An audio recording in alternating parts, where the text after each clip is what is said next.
Hello, world. Welcome to the Freedom for Felons podcast. I'm your host, Whitmore Merrick, and today's guest is Shadee Gilliam.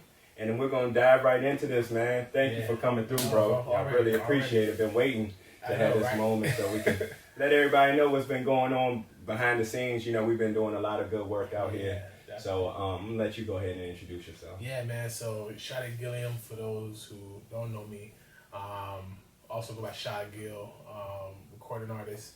I'm also the CEO and founder of SVN7VII brand, LLC. Got a lot of hats, man. Head varsity coach at Covenant School. You know, one of the... Congrats on that. Yeah, too, man. Appreciate you, dog. Yeah. Also, you know, just, you know, all the other things we got going on as far as, like, music. We just dropped the album back in November. Got some stuff we're doing for the brand. I can go on and on, but yeah, those are the main things. You know what I'm saying? Father of two and one on the way, husband. Congrats on that too. Yeah, man. Sure. A lot of stuff moving, man. A lot of stuff moving. So you know what I'm saying? Keeping it moving. Most definitely. Yep. So we like to start out, you know, to give our audience a better feel of how you came up, you know, and your little bit of your background. So you were born and raised in Charlottesville? Yeah, born and raised, man, over Prospect, you know what I'm saying? My earliest memories, you know what I'm saying, running around with, you know, Melvin Grooms and Gus's, everybody like that over Prospect. Mm-hmm. You know, my mom used to be the one out. My mom used to be right in front of the old office. You remember the office right on the 740s? Yeah. The office on the end. My mom used to be posted up there every weekend, you know, so doing bake sales. We had a little store in front of the house. So she was known for that, man. So you had that entrepreneur blood, ain't you? Already. So mama getting it, you know what I'm saying? She went from doing that, then also she opened up her own hair salon on the downtown mall on my early years. Oh, that's dope. So just seeing her grind, seeing her get it, figure it out, you know what I'm saying? She had 5 kids to provide for. Then she got married, she got a husband, and then another child you got to provide for. So once they got married, we went from a family of 6 to a family of 8. You know, thankfully, you know, for us growing up in Prospect, you know, in the impoverished community, you know, once my mom got married, just by the fate of whatever, you know what I'm saying, just had luck and strikes, you know, they actually struck the lottery. They hit the Virginia lottery for quite a bit of money, you know what I'm saying? So they actually moved us out of the hood down to Barbersville. So I was probably in the 5th grade when that happened. Okay.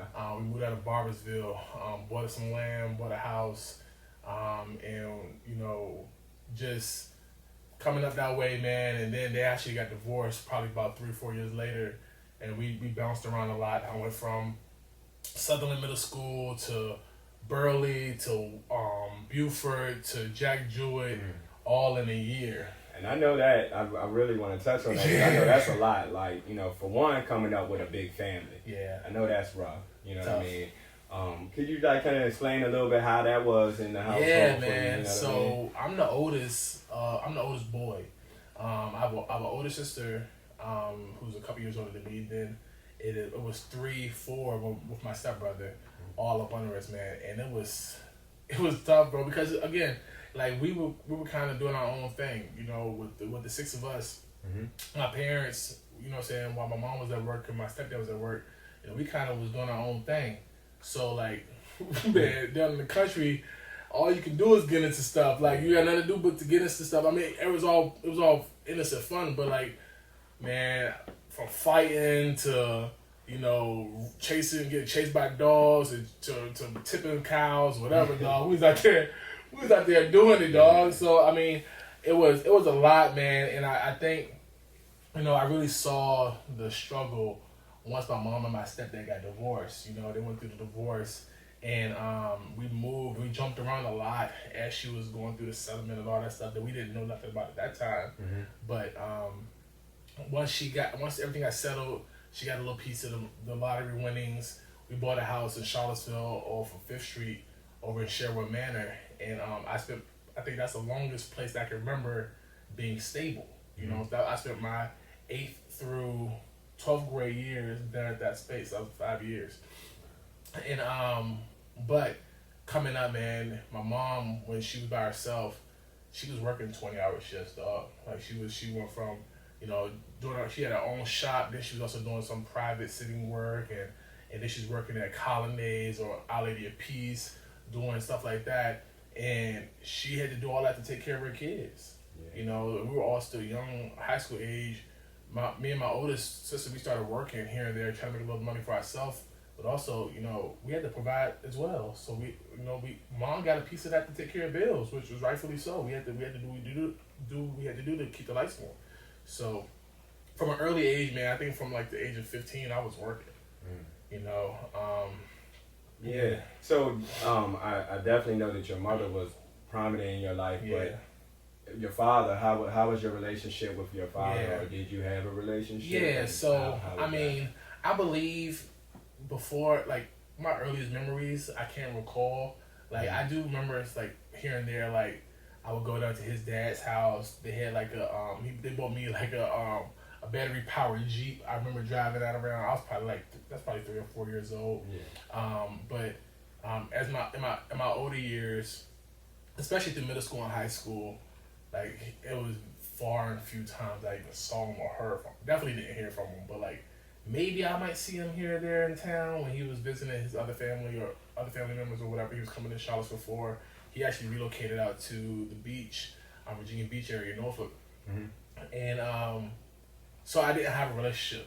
Like, I guess I respected him one-on-one, and I think it was one time during high school that I know for sure that he was talking to my mom, and me and my youngest brother and my youngest sister, we went out to stay with him for like a weekend or a week out in Virginia Beach.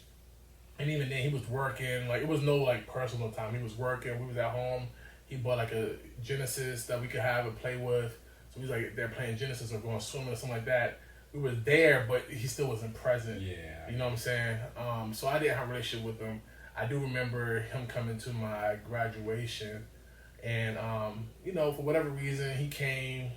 I think it was more so like, hey, I'm here, you know what I'm saying? It was more, it felt like that to me, you know what I'm saying? But, as a kid, you seen everybody else get celebrated at graduation, and, my pops come, and my mom's come, and all I get is I think I got a card from my mom. It was empty, no money in it. It was like a congratulations. And that was all I got from my graduation. Wow. You know what I'm saying? And that, to this day, it was kind of like, especially when I see like how my sister was celebrated, or I just see other people how they would celebrate. I was like, damn, like, I knew my mom was going through it. I knew money was super tight, but, for him to come kind of empty-handed, it kind of also felt like a slap in the face too, so. Yeah, definitely just wanted to touch on that because, I know that a lot of us African Americans have had the man taken out of the household, and so I definitely wanted to touch on that. How do you feel like that affected you, like in hindsight now? Were you like acting out to looking for that type of male companionship? Yeah, definitely. When I was younger, dog, especially when I got in high school and I started kind of return, like I was considered like a county kid, you know what I'm saying? Like, even though I was born and raised to a certain part in Prospect, like when I was moved from Prospect, I was out in the county. I was in Barbersville. Then we went from Barbersville to Fifth Street Extended. So I was never really in that area. But then when I was getting to high school and my homeboy started playing basketball for Charlottesville, I started going back to the games and started reconnecting with some people I knew, started meeting new people. Before I knew it, I was in 11th grade. I was dead in the hood. I was bucking with Gary. You know what I'm saying? I was in Gary almost every weekend, every day. You know what I'm saying? Hanging out with homies over there. So like, I returned to it, but I know that it was because I was looking for that male affirmation. Like, I was looking for that community. I was looking for a belonging. And with him, my father not being there, not getting that from him, anybody who was older, no matter what they were doing, dog, I was trying to run behind them.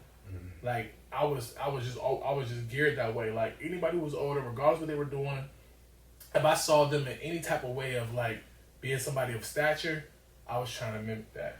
So then I'm trying to get that game. So I'm trying to learn. So then I start getting, you know what I'm saying, people start putting me on with the street life and, you know what I'm saying, guns, women, drugs, whatever it was, I had my hands on it, in 11th, 12th grade. So I'm trying to figure out, who am I? At the same time, find an identity in something that really wasn't my identity. You know what I'm saying? But it became my identity. Like, that wasn't me. It's like, because it's like you're trying to fit in and you feel a sense of belonging. Exactly. People, it's relatable. Exactly. They're going through the same thing that you're going through. I'll be out there fighting, and my niggas in the background like cheering me on. After the fight, win, lose, or draw, the niggas like affirming me, like, dog, yeah, you had them. It's alright, nigga, you lose, we win. You know what I'm saying? This and that. I'm getting the affirmation, like, so even in my losses, I was still winning. You know what I'm saying? And I was getting that from them. So, that false sense. Exactly, that false sense of belonging. And I don't think it's necessarily false. I think it's just misplaced. Like, we all want that, male camaraderie, or just the community. It was just community. You know what I'm saying? But the things we were doing weren't what we should have been doing. Exactly. And so I don't think it's false. I think it was very true. I think it was just misplaced in the wrong things. Oh, no. Yep. So, what about your grandparents? I know you touched on your father's side. Yeah. Your mother's side, did you get to meet your grandparents? So, yeah, man, I have very light memories. My grandfather, I remember being in the 6th grade, and we would go, like, on holidays, certain weekends, we'd go down to my mom's grandparents' house, my mom's parents' house, that was down in Esmont. The earliest memories that I have of my grandparents, my mom's parents, my grandfather was always sick in the bed. Like, whatever happened, I don't remember what happened to him, but like, I don't remember him ever being like mobile, actually moving around. He was just always kind of bedridden. Yeah. And my grandmother, she was usually always like in a nightgown, drunk type of stuff. So that's the earliest memories I had of them. Yeah, and I'm sure that affects you as well. Yeah, man. We would have like dinners and like Thanksgiving stuff dinner at the house when I was really young. And I remember in the 6th grade, my grandfather actually passed away, so I never really knew him, ever. I don't even remember even having really conversations with him, dog. Like, if I did, it was very spotty. I don't remember ever like engaging him in conversation. I don't remember engaging my grandmother in conversation. I remember her talking around us, and like here and there, but we were busy running in the woods and stuff like that. But I don't remember, I never had an experience where it's like I remember my grandmother sitting me down and telling me about my history or anything like that. You know what I'm saying? None of that stuff. It wasn't actually and then she passed away in 2004. So the year I graduated, she passed away. But the interesting thing that glad you answered that question, because I spent some time with my uncles this past weekend. We went to the WWE at JPJ, and that's something I wanted to do for my uncle, my oldest uncle. He had a stroke, so he's not his best person right now. He's trying to recover from the stroke. You know what I'm saying? So, but he's a huge wrestling fan. So I was like, me and my brother Chandler, we chose to treat him to WWE. And we had my other uncles, his brothers, and my aunt's husband to join us. So we had like a nice a family meal outing. The first time we ever did anything like that. Wow. And it was through that I was able to talk to my uncles on like a personal level. And they were telling me stuff about my grandmother and my grandfather I never knew about their character. Yeah. Like I didn't know that my grandmother was like the most smartest woman in the community. Wow. Like from a young age, from 12, she was like helping teachers grade other people's papers, and like she was like very like exceptionally smart. Yeah, that must be where you. I know, right? So it was like she was exceptionally smart. So it was like stuff like that. I pride myself in them to like I could. And then my grandfather was the same way. Like they were the center. They were the hub for the community in Esmont, and their little 2-bedroom shack. Everybody used to be there almost every night for cars, entertainment, whatever. They were the hub. You know what I'm saying? So it was like, I think about it now and the things that like matter to me, and I see where that comes, where that's in my bloodline. Yeah. Right. So it was an issue you asked that question, because I'm one that I like to look back and I try to tap back into who I am through the people that came before me, and knowing that and learning that about my grandparents is actually something that I kind of pride myself in. Definitely. That's dope. So when was the first time you experienced someone close to you being incarcerated? How did that affect you? Okay. Actually, man, as weird as this sounds, like, I don't remember. I remember dudes around me and I was growing up with as a juvenile. You know what I'm saying? Getting locked up in high school. But it was like, when they went away, it was kind of like we expected it. Like, it was like, okay, such and such gone. Like, you know, we can't do nothing about that. So I was really disconnected. It wasn't until, you know, honestly, when I first got locked up at 18, you know, I think it was either fighting or something. I had to go to jail. The cops broke it up. I actually went and got processed for an assault charge. And as a teenager? No, I was 18. Okay. A teenager, yeah, but I was 18. Yeah, so yeah. when I got processed and they held me in the cell, I was in there. It felt like all day, but it was really like an hour. And I was like, yo, this shit is crazy. Like, takes forever. You know, and time stops in here. You know, and I was sitting there, man, trying to contact people. I couldn't contact nobody. And then that went from, you know, a couple of driving charges here and there where I would have to do weekends. Mm-hmm. And that really was like, man, I can never come back to jail again. But it's still, I would say that in my mind, but it never connected with my actions. Yeah. Right? I started doing weekends and it was just like, man, like you mean people actually sit in this space? Like, because, you know, at ACRJ, we do weekends in the gym. Yeah. You know what I'm saying? Like, so you'll see the basketball, but they get to cage off. So all you guys like 30 people in there with a ice bucket. You know what I'm saying? You know what I'm saying? Well, and that was it. A couple card games and some books, and like you have to figure it out. No TV, no nothing. I'm like, well, I can't do this. So I did that for a couple weekends, like 3-4 weekends. But I think for me, it didn't connect until I actually did my big because I kept going back. I went from processing to weekends to then I got my first felony where I had to do like 30 days, and I was like, yeah, that 30 days felt like a whole lifetime went by. No, it wasn't 30, it was 60 days. Yeah. I did like 57 days on it. It felt like a lifetime went by. Yeah. Now I got out and I felt like, you know, like dude, 20 years, like I'm young, like I'm 22, 23, but it was like, to me, it was like, man, that's 50 something days I was away from the world. Mm-hmm. Everything that I came home changed. When people were like, man, you won't go that long. Yeah. But man, nah, I feel different. Yeah, like you grew and everything. Yeah, man. That's what's up. So, how would you say like your experience was inside, once you had to do a longer stint and stuff like that? We want to touch on that. Yeah, man. So, you know, for me, my story, the kind of story that I live my brand through, like Summer brand, it is birthed. It correlates, yeah. It correlates. So it's like when I went in 2009 on a misdemeanor charge, and then 3 days later, 'cause I was trying to get a bond to get out because it was a weekend, and I tried 3 days later, while I was still in there, I went in on a Friday. No, 2 days later, it was a Sunday.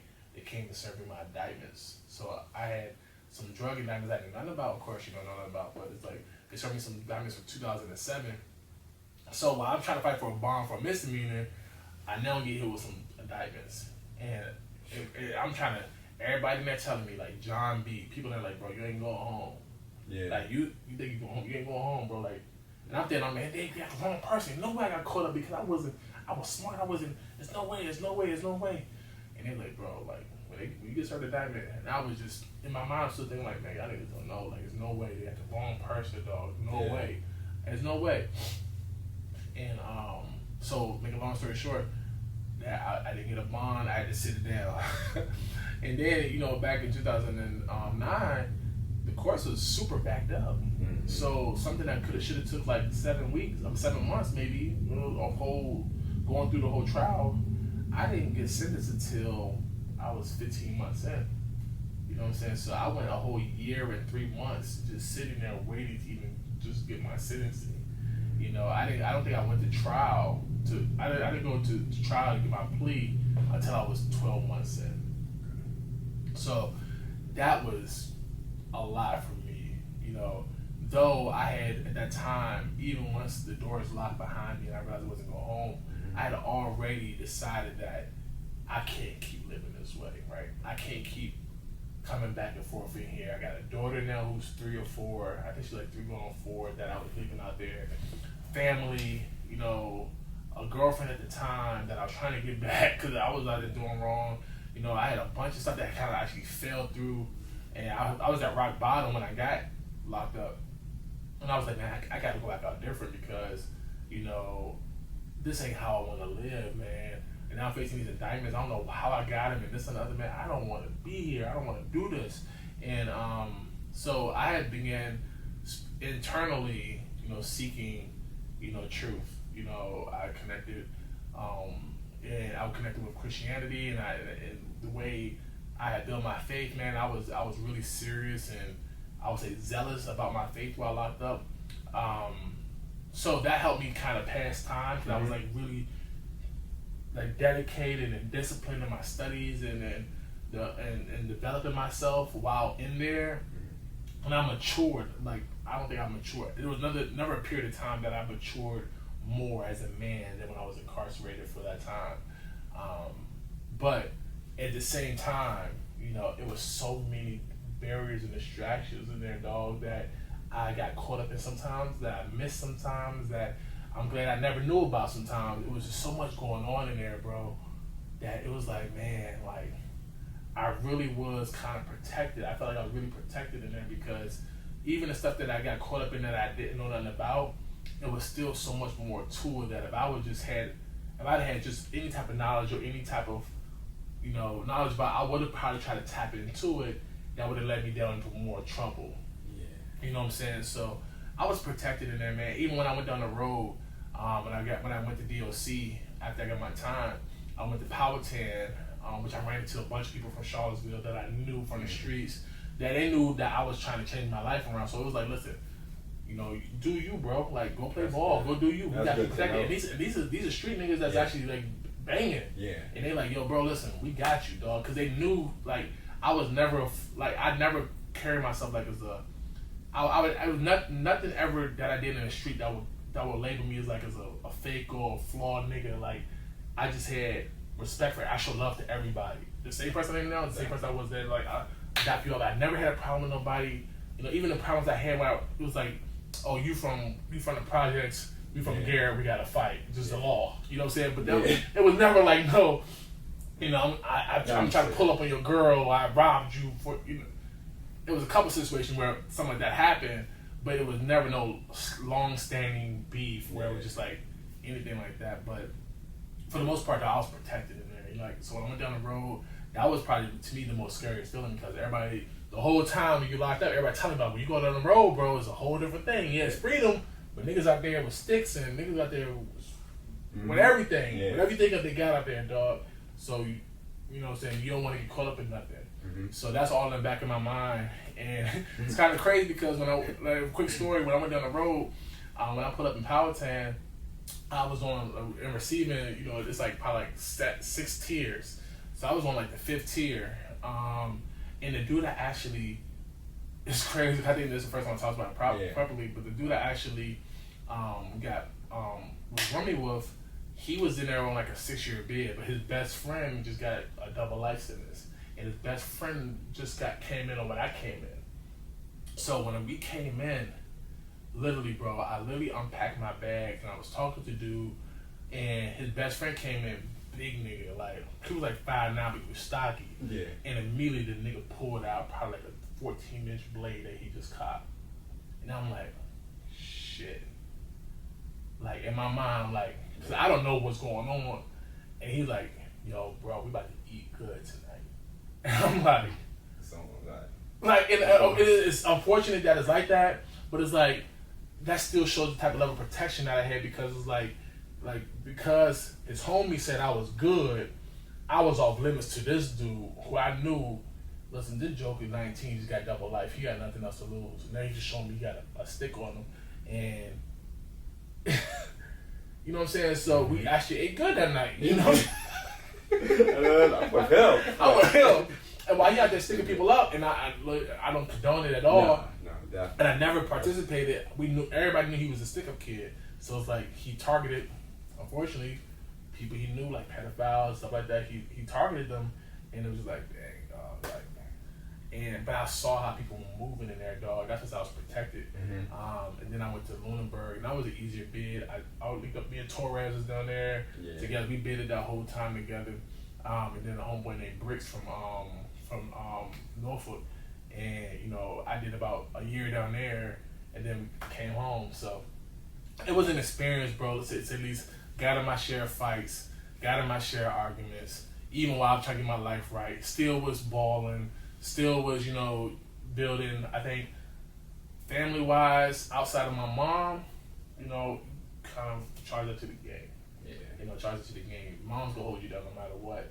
And I know your story, your mom, my condolences, bro. You always got my sympathy for that, because I could never imagine being in that situation. Yeah, appreciate that. But thankfully my mom was, able to hold me down. At least, even though she had so many things going on, she couldn't financially support me. Mm-hmm. She sent me letters almost every week. I got 2-3 letters from her, you know what I'm saying? And then my girl at the time, she was sending me letters. But that's a whole other story. Yeah. So I just like to touch on, like, what do you feel like you might have learned? What were one of your biggest experiences in there? Yeah, I think the biggest thing that I learned, man, was the power of, community.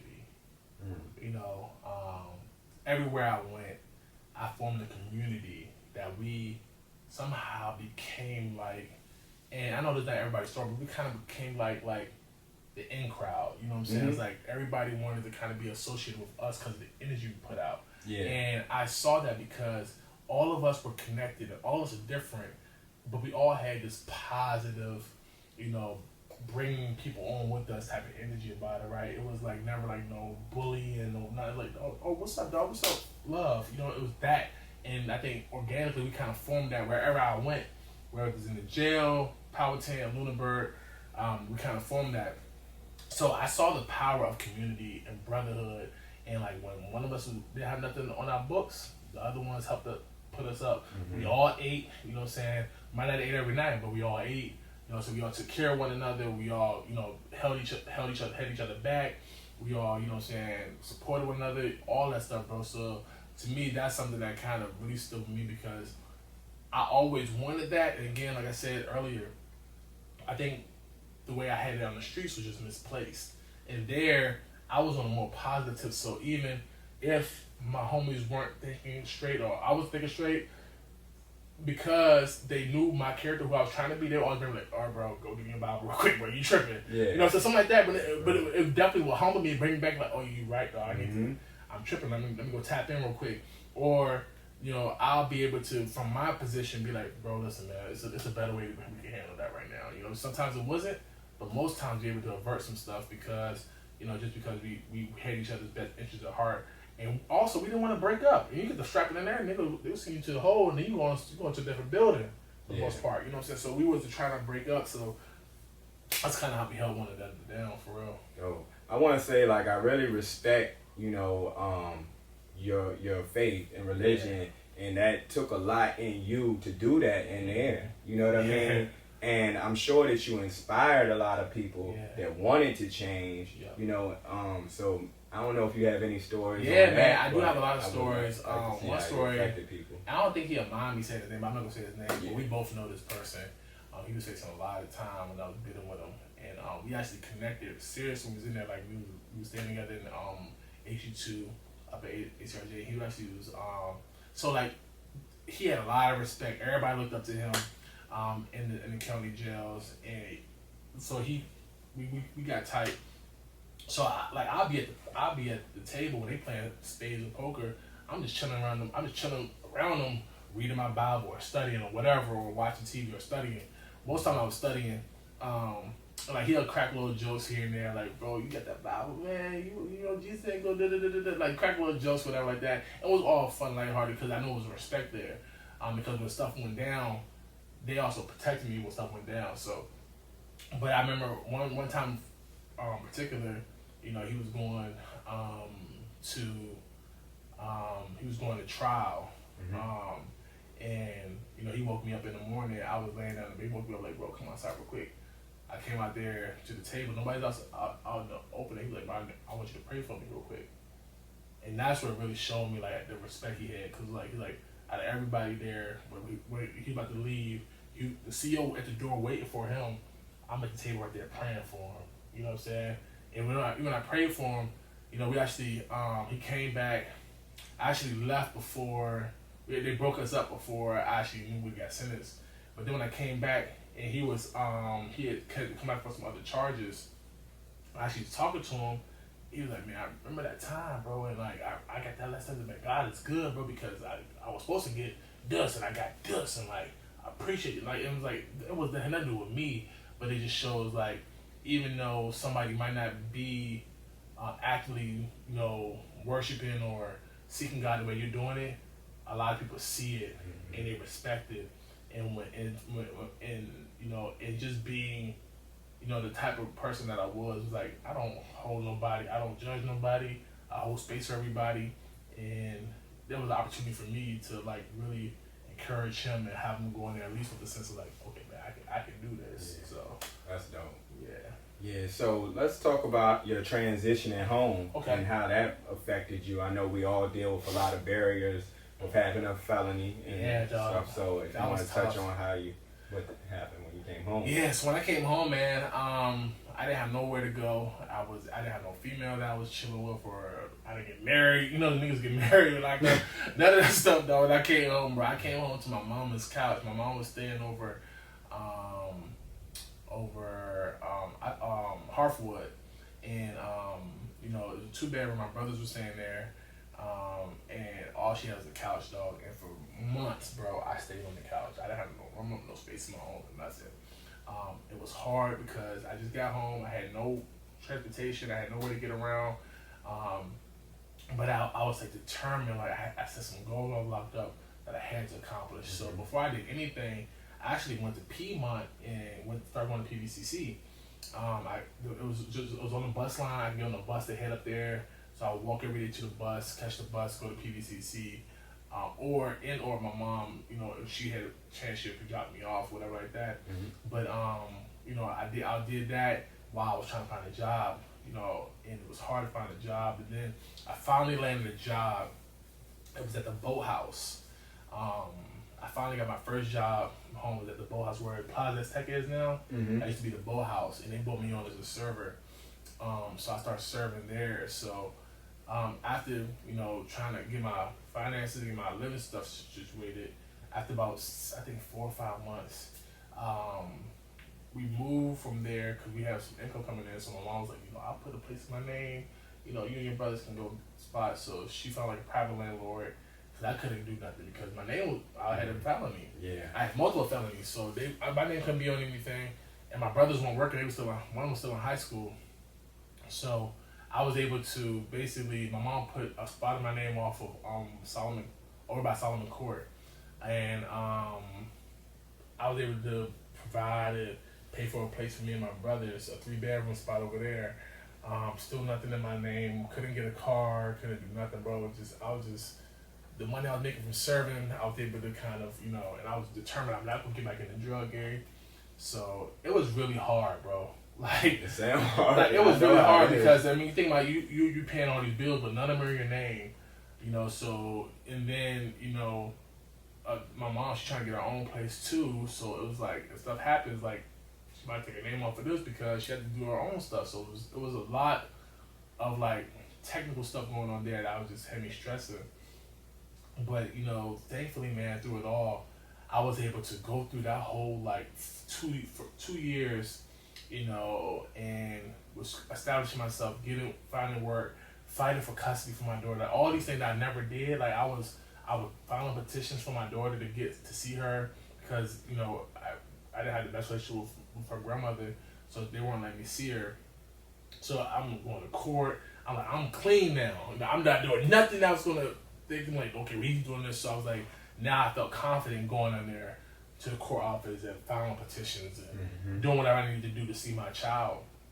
And then I found me and my wife. Now we started dating, and I think 2013.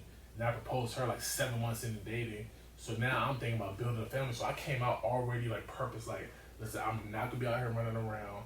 I'm not gonna be doing this. Even though I was doing those things, like when I came home, to be completely honest, yeah. I was doing some of those things, but I was like, that's not who I wanted to be. And when I really started tapping into like, listen, bro, you got some goals, tighten the hell up.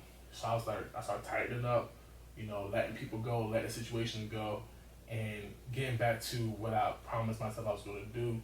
And that's where I felt like my brand and stuff. Not a plug, but it was just like I kept that in the back of my mind. Like that experience for me, it was traumatic, but it was also transitional. So like, yeah, it's traumatic because you're taken, you're stripped away from your freedom, your family, all that stuff, put in a place and confined. Definitely. Traumatic is saying, the things I've seen, the things I witnessed, the things, conversations, people's stories, looking a man in his eyes who's never coming home. You know, he been in there since 15. I'm looking at him now at 66. He's still got another 40 years over his head. I'm like, dog. People literally lose their minds in What? that too. Like people come in sane, leave out, mental health through the Man, roof. so many people, bro, I've seen, bro, like just go in and out of there and just never is the same again. So I'm grateful I was able to come out with a sense of like still like, okay, like that I went through that, but that didn't change me like mentally. You know, the way some people are changed. So so I was able to, you know, for 2 years I struggled, man. I actually dropped out of PVCC within my second semester there. I was just like, listen, I want to do school, but to me, my getting work and all that stuff was way more important. It was just a hassle, too much hassle trying to, you know, be up there for this, no transportation, try to find a job, still trying to get my daughter. All these things were just a lot, you know, for me at that time. So after about 2014 when I proposed to my wife, I really doubled down. It was like, listen, we gotta do this, we gotta do this, we gotta do this, you know, we gotta prepare for our wedding. And but I think overall my transition was a hard one because I wasn't connected to nothing. That's the key, is the resources. I wasn't connected to nothing. And now it's more resources than it ever was, of course. I wasn't connected to nothing. I didn't know. I knew people who was getting like food stamps, stuff like that, but I didn't know how to do that. And then at that time we couldn't get it. We couldn't get it because of drug charges. Yeah. So it's like I had nothing. I literally had to get it. That was the craziest thing ever. Blood. You can't eat because you sold drugs one time in your life. Not maybe you sold drugs to eat. I don't know. Right. But yeah. So because of that, I was not eligible for certain assistances that even that I knew the few that I knew about I wasn't eligible for. Yeah. So it was just really digging my heels in and trying to figure it out, dog, and refusing. I said no. I'm determined that no matter what, I ain't picking up no cocaine no more, dog. I can't go back to that. Like no matter what, I can't go back to that. Like I saw how I could never imagine to go back in jail for a day, let alone for 3 years, almost 3 years. No, hell no. Okay. So I was like, so it was one of those things like that's an absolute for me. I would never do that again, right? So I had to figure it out. So I think I figured it out, but I mean, of course, I'm talking about a lot of stuff I did in my own power, but I know ultimately it was all God because getting the job, you know, being in a position where I was at, literally where I was living at, I could walk through a cut. Like at Hartford, I could walk through a cut that would bring me out right by where the Scott Wagner's chiropractic place is right now. Then Boat House is literally right across the street.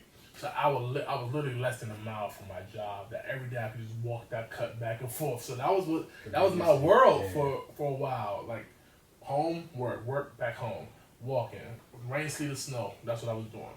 And then then I moved from there to Solomon Court, which is still a walking distance. So I was still walking to work. And then when I got married, me and my wife, we moved to our first place we got was over Turtle Creek. And at that time I was working at Outback Steakhouse, which is still right there off of 29. Off 29, and so I was still able to walk. So like out for years, bro. Honestly, for years I was walking until 2016, 2017 when I actually purchased my first car. So I was 4 years out before I actually got a car, dog. I was just trying to get it, bus line and walking, no matter what it was, bus line and walking. Of course, my wife have a car, but when we was married, you know, sometimes when we were dating, if we were married, she'd come and get me. But for the most part, I was like, if I'm getting off at 11, 12 o'clock at night, I ain't gonna have you out of bed to come and pick me up. Like, I can walk. I'm used to walking.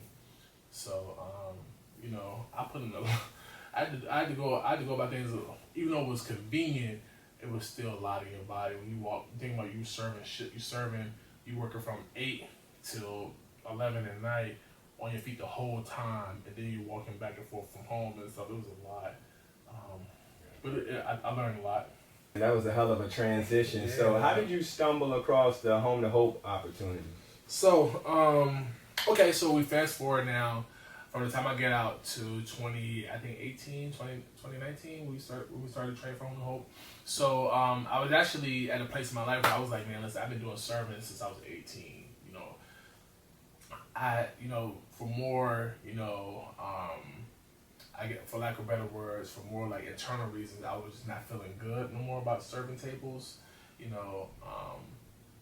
As I was awakening, I guess more racial awakening was happening within the nation and stuff like that. I was seeing a lot of things, and then the way I was being handled by a certain class of people was not sitting right with me no more, and I was getting more vocal about it internally and with people I feel close to, and I was like, before I explode somebody, I just need to remove myself from this, so it's almost like perfect timing, because as I was feeling that way in that space, I went to Jefferson School one time for I think they had a Juneteenth or something going on with at Jefferson School, where Mayor Nicole Walker was there, and she was on the mic, and she was mentioning about she was creating an opportunity for people who were felons it was something that's going on for people with felons that be able to find employment with the city to help individuals like themselves. I was like, hold up. So it caught me, but I didn't hear much about it until some months had passed, because I was over the summer. Some months had passed, I think even a year passed, the following year, and I think they had actually started recruiting people to go through the hiring process to join this program, to be trained in this program. And I think it was the last week or two of the application to be turned in, and somebody had sent it to me. Mm-hmm. No, I saw it on Facebook. That's what it was. Somebody posted on Facebook. Was like, hey, this. I'm like, I'm gonna apply for this. This is what she was talking about. So I applied, and thankfully I was one of the eight of us that were chosen. And so I was still serving tables at the time. I was doing the class from 8 to 5. We were doing 8 weeks. We did it. What was 8 weeks? 8 weeks we did intensive training. Definitely. Monday through back in school. Right, back to back up in Piedmont. Yeah, Piedmont at the Stokes building. Yeah. 8 to 5, Monday through Friday for 8 weeks. Though we was in there grinding it. And then both of us, I think a lot of us, me, you, Esmar, I think Martez even we were leaving there and going to our full-time jobs. Definitely grinding. So we were just grinding it out, bro. After, we went through the whole training process, we had to do the interview process of it. And, I low-key, I remember this to the day, and I don't think that people notice, often we heard about each other, but we didn't know each other until... We just knew each other through Tony. Tony. So we, and I heard about you just as a youngin' out in the streets a little bit. So I heard about, the old you a little bit, but I didn't know you. You know what I'm saying? So when we actually met and we just clicked, out of everybody, we just started bro, let's go Chick-fil-A. Yo, mac and cheese at Chick-fil-A, we was crushing them joints. Gotta have it. In the salads. Yeah. So we were just building like that, bro. And I was like, when it came down to, we realized they was going to choose 2 guys, 2 women for the roles. As much as I love all the other dudes that was there, dog, I was really excited when I was offered the opportunity. Then I found out you was offered the opportunity, and I was like, that's dope. So it was organic. We was just building together. Daniel was going on, and we were holding each other accountable. Building each other up the whole time. So our relationship just grew like that. But yeah, I found out about it, over that summer. But just even being in the role right now, man, it's a blessing, because we're able to really be able to do some work in the community. What the city has been our umbrella and our resource to do this work we're doing, man, and it's been really helping a lot of people, bro. Being able to do a lot of work, with the mayor, with Holly, when Holly was with us. Yeah. we had a lot of good influences through the training. That was really good. Yeah. You know what I mean? Yeah. A lot of the people that we met. Kay. Yeah, Kay Monroe was Aaron. very influential. Yeah, Aaron was definitely influential from On Our Own. On Our Own. Yeah, where's she? I forgot where she at now. I think she's in Richmond. Yeah, she's in Richmond. Department of Behavioral Health. Behavioral Health. Yep. Yeah. She's a director too, isn't she? She got a director role. Yeah. But like we learned a lot, man. And you know, the way it's transitioned for us right now is like we're equipped for the work, right? So it's like, though to some degree, like we've been limited what we were able to do because of COVID. Like COVID shut a lot of stuff down. We had momentum going before COVID. We were in jails, holding our men's groups. Yeah, that's what I was gonna say. Like, touch on something. Yeah, we was in the jail holding our men's groups. We were doing our support groups at the library weekly. The rap groups. You Wellness, recovery, action plan. Yep. So we had a lot of momentum. The women were doing their thing. We were doing our things collectively. And then COVID hits, and then we had to transition and restructure the whole way we're even operating. Exactly. Like, people were walking in doing applications. Now they're doing them online. Like, we don't have in-person meetings at all. Everything is virtual. You know, we can't go to the jails. We can't do no programming outside of our just weekly support groups. You know, we're trying to be there for the community, especially at the beginning of COVID.